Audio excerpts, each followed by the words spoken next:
supposed to go by. The Public Safety Committee voted to not approve it. It does not meet any of the state guidelines for the placement of stop signs. There's a whole series of things that these stop signs should comply with, and they do not. Our own village code states in section 12204, all traffic signage in the village shall conform to current edition of the Manual of Uniform Traffic Control Devices for Streets and Highways as published by the U.S. Department of Transportation Federal Highway Administration as adopted by the state of Illinois. This amended ordinance 85-94 was adopted by this village board in December 27th of 1994. Now, I understand the concerns for safety. I certainly, as a volunteer firefighter of many years, an EMS member for many years, appreciate and respect the issue of safety.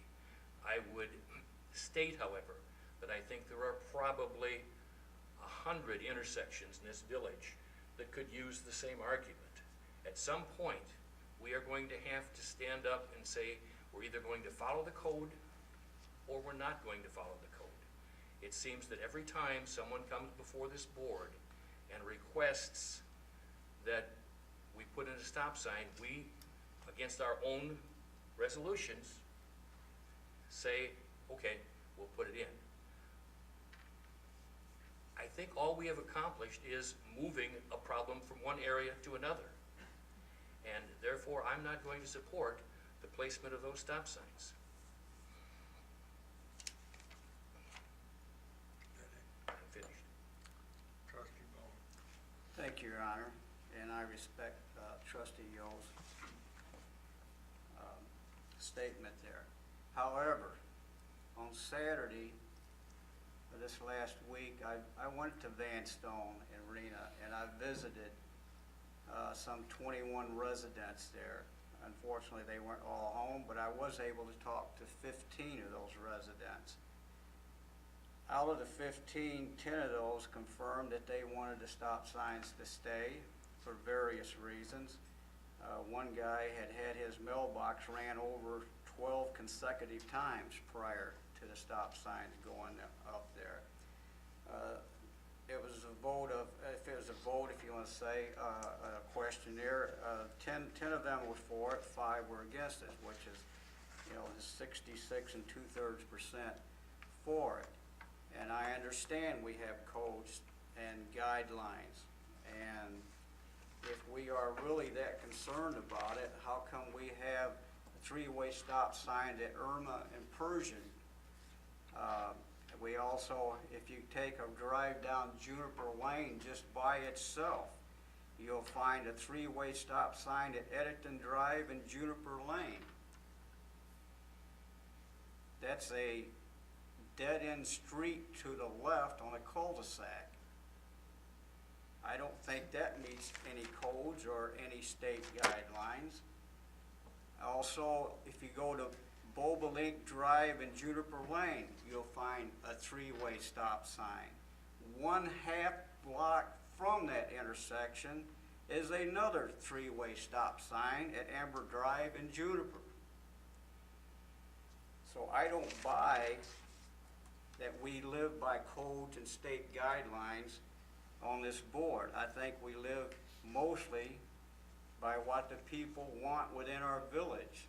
And I don't disagree with that. I think we have to listen to the people in our village. We are elected officials to represent our people. We need to get out and talk to the people and find out what they want to say, and then respond by what they say. Thank you, Your Honor. Thank you. Trustee Beck.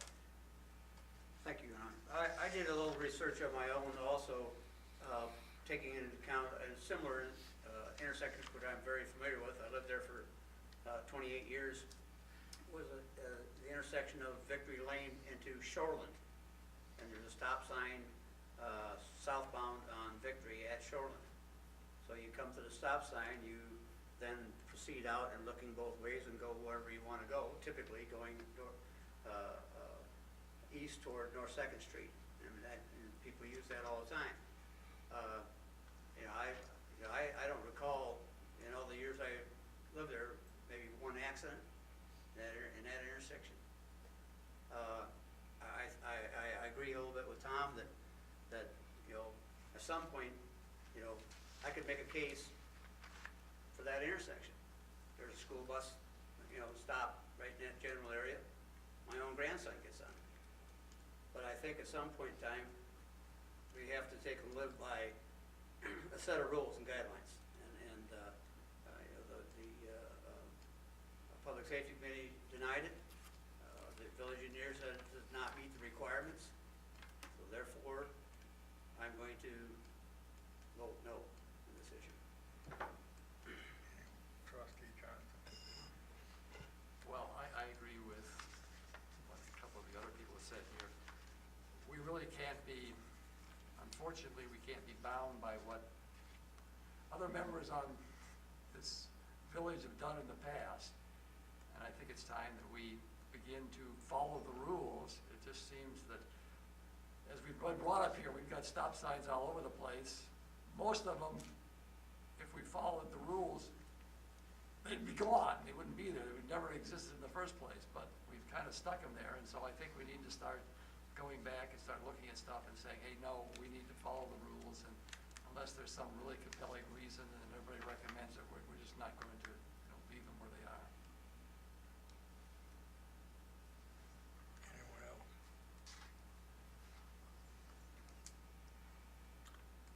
Okay, would the clerk please take the roll? Trustee Gentry is absent. Trustee Yo. Nay? Trustee Beck. Nay? Trustee Bolin. Aye. Trustee Johnson. Nay. Okay, we have 1 aye, 3 nays, and 2 absent. Okay, resolution 95-R-11 has not been adopted. The signs will be taken down. Resolution 98-R-11, Greater Rockford Auto Auction Agreement. Trustee Yo. Thank you, Your Honor. At this time, I would like to introduce Resolution 98R11 and move for its adoption. This is a resolution that authorizes the village to enter into contract with the Greater Rockford Auto Auction for vehicle storage and collection of administrative fees. Whereas the village enacted Ordinance 5111 providing for seizure and impound of motor vehicles used during the commission of certain offenses, and whereas as part of this ordinance, the village imposed a $200 administrative fee on the owners of all vehicles seized and impounded to cover the administrative costs associated with the seizure and impounds. And whereas the Public Safety Committee recommended entering into an agreement with the Rockford Auto Auction for impound, storage, and collection of administration fees for such vehicles, now therefore be it resolved by the Board and President of the Village of Machesney Park that by the adoption of this resolution, the village president is authorized to enter into a contract agreement with the Greater Rockford Auto Auction for vehicle storage and collection of administrative fees. Further, the clerk of Machesney Park shall attest to same after the signature of the village president. Second. Motion made, motion seconded. Is there any discussion? Will the clerk please take the roll? Trustee Yo. Aye. Beck. Aye. Bolin. Aye. Johnson. Aye. 4 ayes, no nays, 2 absent. Resolution 98-R-11 has been adopted. Resolution 99-R-11, authorization to bid